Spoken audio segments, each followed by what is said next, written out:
As you play through Fallout New Vegas, you level up and become more powerful. You increase your special stats, you put points into various skills, you get perks, all sorts of great things happen. But what if none of that happened? Can you beat Fallout New Vegas at level 1? To get things started, we need to explain how this works. You can't not level up in New Vegas. Experience points are given to you for completing quests, killing people, discovering locations, etc. They can't be avoided. However, we can use console commands to set ourselves back to level 1 every time we level up. But that's not enough, not even close. So we're going to set every special stat to 1, every skill to 0, and remove almost every perk we get. Now that we know what's going on, we can get started with the game. Because we're stripping ourselves of special and skills, what we choose is irrelevant. Remember 34 words ago when I said almost every perk? This is where that comes in. I'm taking the skilled perk, which adds 5 points to every skill while decreasing experience earned by 10%. I waited until after I got the Pip-Boy to lower everything just so I could make sure they were actually decreasing. Out into the world, and my first stop was the general store to buy as much ammo as chat offered. With my gun's skill at 0, I'll need as many bullets as I can carry to protect myself out in the wasteland. Then I spoke to Sunny Smiles to add a varmint rifle to my collection of weapons and killed everyone in the Prospector Saloon, as well as Easy Pete. Once they were dead, I began heading east so that I could start my journey towards the Strip.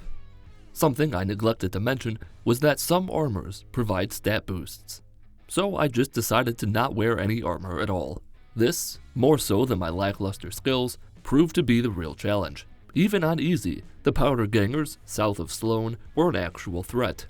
A few shots are all it takes to drain my hit points. I discovered Sloan, I lured a Deathclaw into the area, hoping that they'd all kill each other, discovered Neil's shack, and killed an NCR trooper so I could camouflage my way into Camp McCarran and get into the Strip.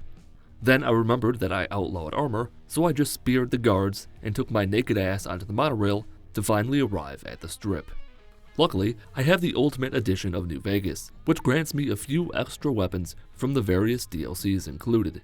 I used the grenade launcher to put my life on the line as I blasted grenades at the chairmen in the Tops Casino. I killed them, killed Benny, leveled up, then de-leveled myself, talked to Yes Man, got my payment from Mr. House, watched his presentation, killed him after barely making it into his chambers, and began meeting the nearby tribes. The Legion were up first. As I ventured out at Cottonwood Cove, I ran across a blind Deathclaw. I assumed that because he was blind, I could run right past him.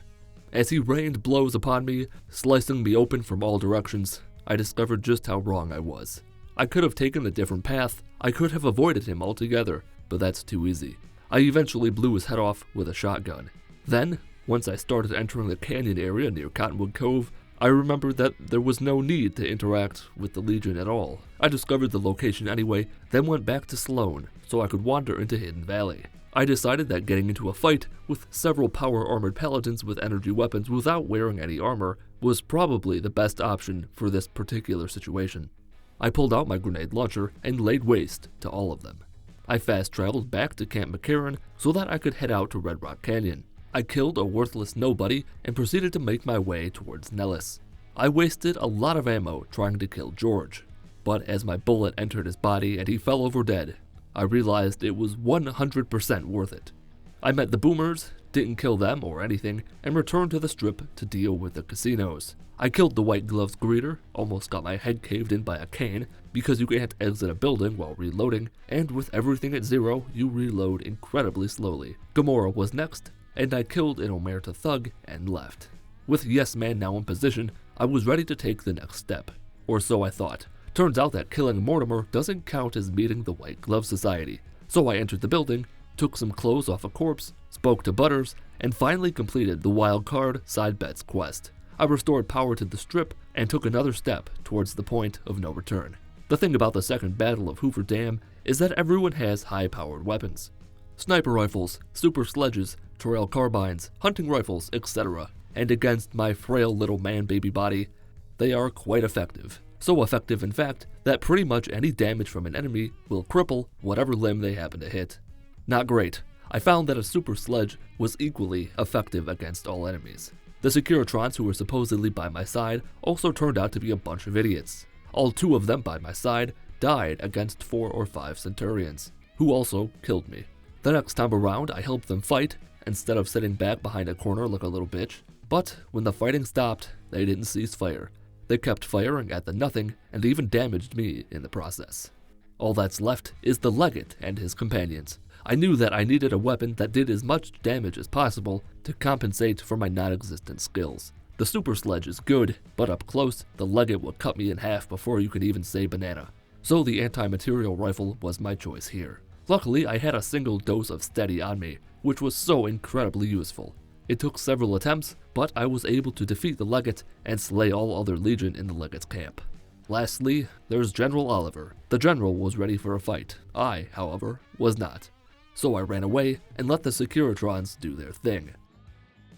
And with that, I've beaten Fallout New Vegas at level 1 without skills or perks. And that is gonna do it for this video about whether or not you can beat Fallout New Vegas at level 1. If you enjoyed the video or learned anything, leave a like. Leave a dislike if you didn't enjoy the video or didn't learn anything. Follow me on Twitter at Mitten Squad. My name is Paul of Mitten Squad. Have a wonderful day. Banana.